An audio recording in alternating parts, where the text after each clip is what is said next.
concubina de? Ela não defendeu só os seus 2 filhos, ela defendeu os mais 5 filhos que estavam lá.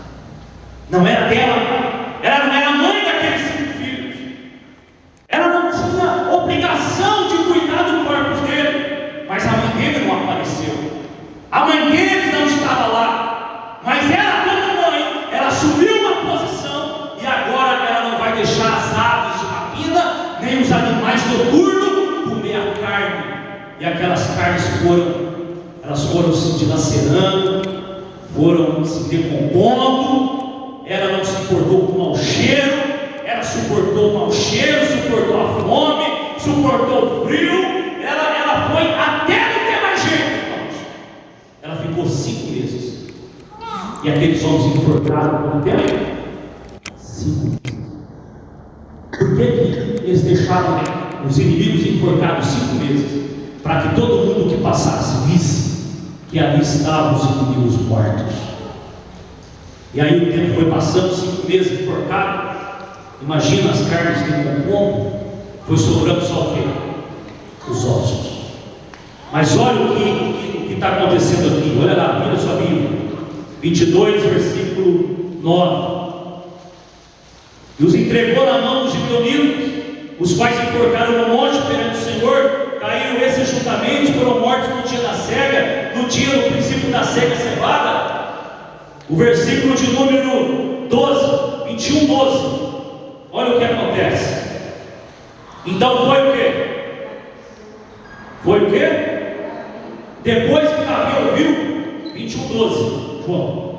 Depois que Davi ouviu, olha aqui, depois que Davi ouviu que havia uma mãe, a rispa, que fazia 5 meses que ela estava diante dos seus corpos, dos esqueletos dos seus filhos, ele disse: eu não posso deixar essa mulher 5 meses, eu também não posso deixar esses corpos expostos. Olha o que acontece. Então foi o quê? E tomou os ossos de? E os ossos de quem? Seu filho, dos moradores de? Os quais fizeram o quê? Na rua de? Onde os filisteus os tinham o quê? Quando feriram a Saul, hein? Você sabe o que aconteceu com Saul? Eles mataram Saul e Jonathan, mas eles não sepultaram eles. Sabe o que os gibeonitas fizeram? Com ira, porque Saul tinha matado, olha aqui, Saul tinha matado muita gente honesta da família deles. Eles foram lá e furtaram os ossos. E sabe o que eles fizeram? Daniel, apaga aqui para mim. O que os gibeonitas fizeram? Eles não sepultaram. Eles fizeram isso aqui, ó. Isso pode apagar. O Saul, que tinha matado os membros da sua casa, da sua família, ele estava com tanta ira, tanta raiva, tanta cólera. Os gibeonitas estavam tão revoltados com Saul. E a maldição lá na cidade do rei. Olha aqui. Eles pegaram os ossos. Olha o que a Bíblia diz aqui. Olha o que a Bíblia diz, finalzinho. Onde os filisteus os tinham o quê? Pendurado. Sabe o que eles fizeram com os ossos de Saul? Fizeram o quê? Fizeram um varal. Fizeram um varal com os ossos. Colocou uma perna de um lado, colocou o braço de outro, colocou o tronco de outro. E quando ventava, fazia o quê? Um osso bate no outro, faz o quê? Barulho de música. E todo mundo que passava de violino olhava para aquele varal de ossos de Saul, fazia o quê? Se alegrava, porque lembrava da maldade de Saul. Agora Saul já tinha sido morto, decomposto e os ossos pendurados. E agora não era mais só Saul e Jonatas, agora também era quem? Agora também era o 7 que estava pendurado. Aí olha o que ocorre. Olha o versículo 13. E fez Saul subir dali o quê?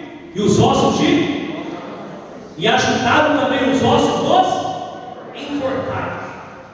Então foi lá e pegou todos os ossos, Davi. 14. Enterraram os ossos de Saúl sepultura do seu pai quis, e fizeram tudo o que o rei ordenara. E depois disto, Deus se aplacou com acabou a fome. Por que acabou a fome? Porque os ossos de Saul foram enterrados, e havia na lei uma ordem que todo judeu tinha que ser sepultado. Lembra qual foi o pedido que José fez no Egito? Qual foi o pedido que ele fez? Quando eu morrer, eu não quero ser sepultado aonde? No Egito. Coloca meus ossos dentro da onde? De uma caixa, de um caixote, e eu quero ser sepultado aonde meu pai foi sepultado. Eu não quero ser sepultado no Egito. Eu não quero ser sepultado pelo caminho. E eles viajaram quanto tempo? Os judeus, com os ossos de José? Quantos anos? 40 anos. 40 anos no deserto. E aquela caixa de ossos. Os filhos que iam nascendo iam perguntando: pai, por que esses ossos aqui? Não, esse aqui é os ossos de José. Aí nascia o neto: o que é isso aqui, pai? Essa caixa feia, suja, o que tem dentro? Os ossos de José, o líder. Ele não quis ser sepultado no Egito, vai ser sepultado em Canaã. Olha aqui, irmãos. O que Deus quer mostrar para nós? O cuidado daquela mulher, Rispa, a mãe, e também o erro que o homem comete, e os prejuízos são muito grandes para a descendência que vem depois dele. E aí agora a mãe, a Rispa, ela tem que chorar, olha aqui, ela tem que chorar diante dos ossos dos seus filhos, mas ela não pode deixar o corpo dos seus filhos serem desonrados, serem dilacerados pelas aves do campo. Sabe o que isso nos mostra? O comportamento dessa mãe? O cuidado que eu como pai, você como mãe, precisa ter com a sua família. Nós não podemos deixar as aves de rapina, os demônios, tentar tocar naquilo que é nosso. Tem coisa que nós não podemos evitar na nossa casa. Tem alguns sofrimentos que nós não vamos poder evitar na vida dos nossos filhos.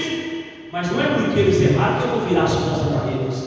Não é porque eles caíram, não é porque eles foram vítimas de algumas coisas que nós vamos virar as costas e deixar eles da forma que eles estão. Rispa é o melhor exemplo do amor que há dentro do coração de uma mãe. Não dá para explicar.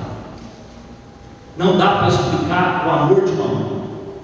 Todo mundo acusa seus filhos, mas a mãe acredita que o seu filho não. E às vezes ela até tem consciência daquilo, mas o seu amor é tão grande, o amor que ela tem é tão grande, que supera qualquer defeito dos seus filhos. Às vezes a Duda chega em casa chorando, quando ela, no conselho tutelar, uma mãe chega para devolver o filho, dizendo assim: acho que o Daniel já passou por isso, eu não quero mais a minha filha. Eu não quero mais meu filho. Mãe, por que você não quer? Porque está envolvido com droga, está rebeldia. Eu não posso mais continuar cuidando desse filho e dessa filha. A desistência de uma mãe. E aí o conselho tutelar tem que pegar e levar para as medidas do planejamento que tem na prefeitura, os acolhimentos. E aquela filha, aquele filho é abandonado na hora que ele mais precisa.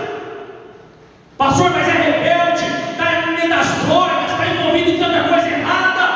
Mas ainda é sua responsabilidade, ainda é minha responsabilidade. Essa mãe, a Rispa, ela não abandonou seus filhos depois de morto. Depois de morto, o que ela ia fazer ali? Qual é a proteção que ela ia dar para aquele cadáver, que era só osso? Mas no coração dela dizia o seguinte: mesmo morto, os meus filhos, eu ainda continuo sendo mãe deles, eu vou cuidar deles até o fim. E aí o Davi levanta, e quando Davi levanta, ele levanta para resolver um problema que há 3 anos, quantos anos? 3 anos, estava acontecendo, e Davi achando que o problema era um problema comum, e o problema não era comum, o espiritual. Quantas vezes nós estamos lutando contra uma situação, achando que ela é natural, o problema é espiritual. Pecados ocultos, coisas que precisam ser solucionadas, problemas que precisam ser resolvidos, e nós vamos lutando com a nossa força. E aí nós vamos perdendo a força, vamos perdendo o ânimo, porque aquele problema não é natural, aquele problema é espiritual. Mas quando Deus revela para Davi, e ele sepulta os ossos, no final do versículo, e depois disso Deus se aplacou, Deus teve misericórdia, mandou chuva, a prosperidade voltou. Quantas pessoas estão vivendo misérias, porque ainda não levou a Deus a sério, não teve um encontro com Deus, está na igreja, mas a igreja não está dentro dele, ele participa dos cultos, mas o culto não está dentro dele, ele anda com a palavra, mas a palavra não está dentro do coração dele, ele ouve, mas não pratica, ele ouve, mas não entende, ele ouve, mas não obedece, está na igreja, está nas campanhas, está nos propósitos, está orando, está até jejuando, está fazendo de tudo, mas ainda seu coração não está voltado para Deus. E Deus está falando para nós: filho meu, eu quero o teu coração, eu não quero sua mente, eu não quero seus pés, eu não quero só as suas mãos, eu não quero só o seu tempo, eu quero o seu coração, porque se o nosso coração estiver voltado para o Senhor, Ele é poderoso para cumprir tudo aquilo que Ele nos prometeu. Então observa agora que o erro de Saul vai ser consertado por um acerto de Davi. Sabe por quê? Porque tem duas coisas que acompanham o homem. É isso aqui, ó. É a maldição e a bênção. A maldição e a bênção. Não é porque eu sou crente, que eu estou na igreja, e a Bíblia diz lá em Pedro: não deis lugar ao diabo. Quantas vezes a gente vacila, não vigia, não toma cuidado, e podemos dar lugar a quê? Pastor, mas eu não sei disso. Eu também não sei. Pedro também não aceitou. Mas se nós não vigiarmos, nós podemos dar lugar ao inimigo, e em vez de nós vivermos a bênção, podemos viver o quê? A maldição. Deuteronômio diz: eis que eu, Senhor, coloco diante de ti a bênção e a maldição. Escolhe o Senhor para a bênção para viver e não a maldição para morrer. Irmãos, vigiemos, analisemos. Quando eu leio a história de Mispa, eu fico perplexo, eu fico pensativo naquilo que eu estou fazendo hoje, naquilo que eu estou plantando hoje, como que eu estou tratando as pessoas hoje, como que eu estou honrando os meus votos ao Senhor. Eu não posso fazer um voto de forma precipitada, eu não posso fazer um voto e não cumprir. Eu faço um voto hoje, não cumpro, vou desfazendo. Eu não posso ser desleal com os meus amigos, eu não posso ser desleal com o meu Deus, eu não posso jogar para fora aquilo que Deus colocou nas minhas mãos. E eu posso sofrer 1 ano, 2 anos, 3 anos, e de repente é um problema muito sério que está ali. E quero dizer, Deus quer resolver. Talvez tenha um problema sério na sua família, que você vem perguntando a Deus há muito tempo: Senhor, porque até hoje não resolveu. Quero dizer que Deus vai te revelar. O que tiver oculto, Deus vai chamar a existência. E quero que você se coloque de pé esta noite.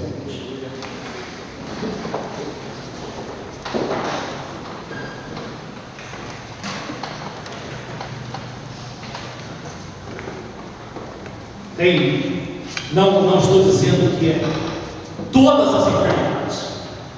Estou dizendo que existem algumas enfermidades que prevalecem na vida de algumas pessoas, porque elas têm pecados ocultos e escondidos. Os pecados ocultos e escondidos promovem enfermidades no nosso corpo. Pastor, toda enfermidade é fruto do pecado? É fruto do pecado. Porque com o pecado de Adão veio a nossa. Mas eu estou dizendo o seguinte, porque Pedro disse, se está entre vós enfermo, chama o quê? E unge, e a oração da fé, e se houver cometido o quê? Seria o quê?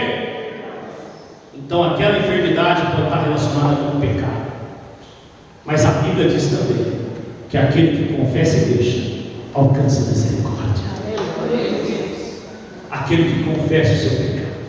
Se o pecado é um problema, a graça de Deus é a solução. Se a maldição vem através do pecado, a bênção de Deus vem através da graça de Deus.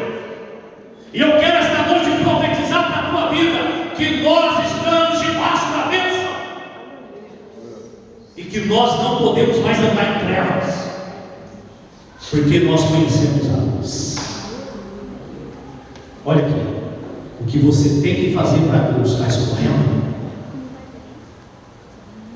Aquele povo pendurou os ossos de Saul e Deus mandou a ira sobre a terra.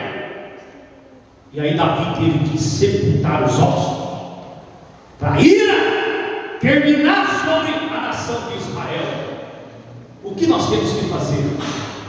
Qual é a decisão que nós temos que tomar? Qual é a postura que eu tenho que me posicionar para que Deus possa terminar a fome na minha vida? E eu venho aqui hoje, nesta noite, profetizar que o tempo da fome acabou na tua casa, acabou na tua família, acabou na tua caminhada. A fome não terá mais prevalência, a fome não terá mais governo, a fome não vai mais prevalecer, porque Davi se levantou para resolver o problema da fome que assolava aquela nação, e ninguém sabia a origem do problema. Não esqueça dessa palavra. O que nós fazemos hoje pode refletir amanhã. Cuidado com a sua decisão. Cuidado com o teu coração.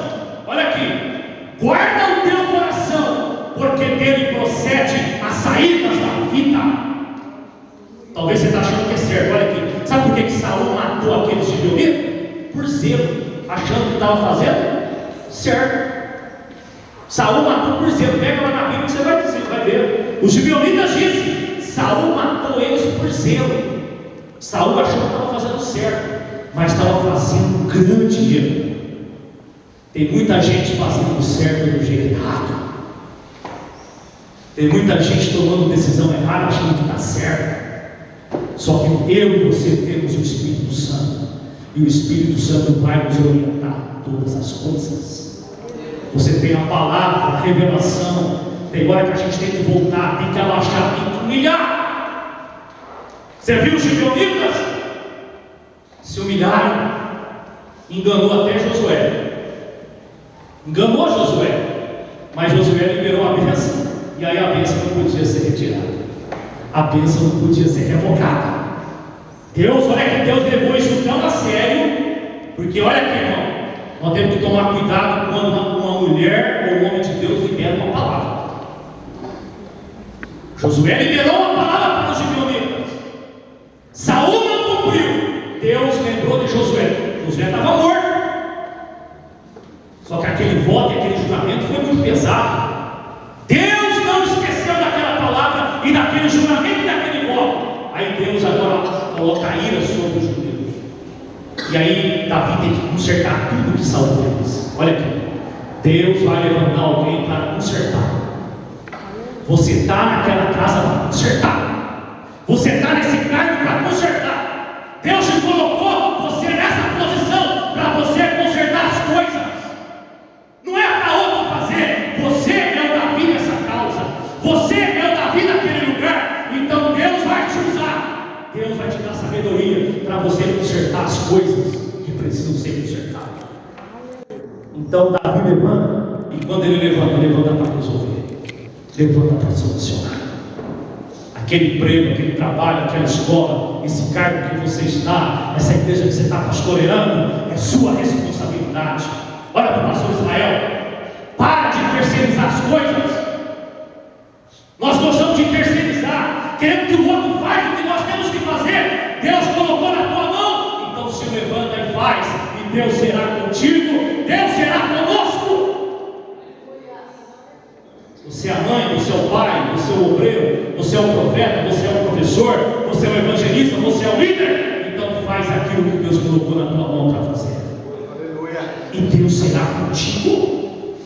Deus vai te honrar e o nome de Deus será glorificado.